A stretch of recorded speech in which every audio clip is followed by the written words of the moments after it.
Developing an effective crisis intervention plan can be challenging, especially when stunned by a situation that you didn't expect, a situation that exceeded your training. We are joined today by an expert who will share tips for effective planning. Hello, I'm Andy Everly, and welcome to the ICISF Quick Tips podcast. Today's topic is stress as a toxin, how to manage the stress of a critical incident. With me today to explain this topic is Dr. George Everly Jr. Dr. Everly is on the faculties of the Johns Hopkins Bloomberg School of Public Health and the Johns Hopkins University School of Medicine.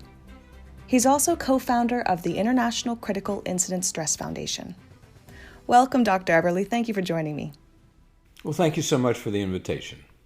Now, I think we all understand that critical incidents and disasters are stressful.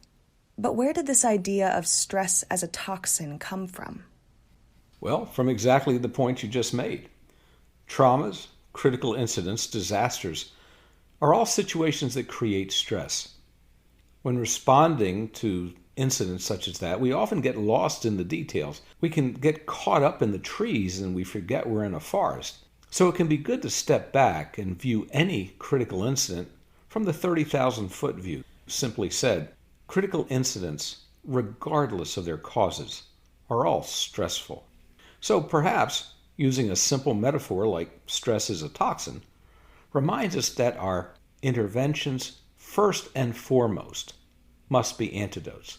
They must be interventions that reduce stress. Okay, so if we accept this notion of stress as a form of toxin, what are the antidotes? What are some quick tips?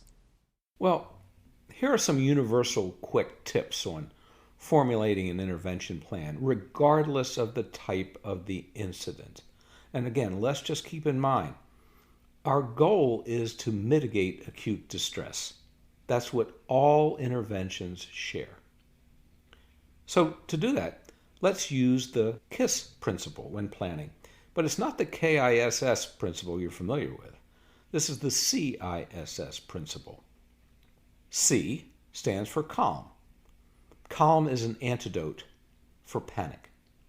Intervention begins with a presence. A calm, compassionate, and confident presence actually begins to trigger a physiologic de-escalation response in other people. Someone needs to be in charge. If it's not the interventionist, if it's not you, then somebody else is in charge, and it's often the most distressed person that seizes control. So you're saying that by showing up and acting in an engaged but calm manner, it begins to put the other person at ease. That's exactly right. People tend to mirror the actions they see in others. The second tip is I. I stands for information. During and after a critical incident, people want information. Information is an antidote for confusion.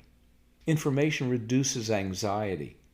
It empowers people who might be feeling out of control. A lot of people really don't want to be rescued per se. They want the information to rescue themselves. So information empowers people. It certainly does. Now, what does the S stand for? Well, actually two S's. The first S stands for structure. Structure is an antidote for chaos. Crisis interventions should be structured. This is not a shoot-from-the-hip type of intervention. They should have a beginning, a middle, and an end. Critical incident stress management consists of numerous structured tactical interventions. The most famous of all, of course, is the Critical Incident Stress Debriefing, CISD, 7 phases. The diffusing, 3 phases. The Crisis Management Briefing, again, a structured briefing. And even the SAFER model of psychological first aid is a structured intervention for working one-on-one with someone in acute distress. And the last S stands for support. Support is an antidote for isolation. It dilutes the toxin, if you will. The single best predictor of human resilience is connection with others. That's the core essence of critical incident stress management. It's connection. Each of the structured interventions for CISM is a form of connection. Thank you, Dr. Everly, for sharing your thoughts with us today.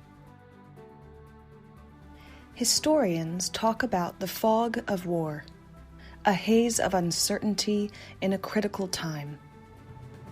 It seems to me there is a fog in crisis, and certainly disasters. So remember KISS. C. Calm is an antidote for panic. I. Information is an antidote for anxiety and confusion. S.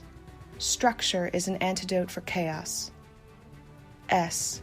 Support is an antidote for isolation. This simple metaphor of stress as a toxin and your 4 KISS principles can help you lift that fog and be more effective helping others in crisis. I'm Andy Everly, and this is the ICISF Quick Tips. Until next time.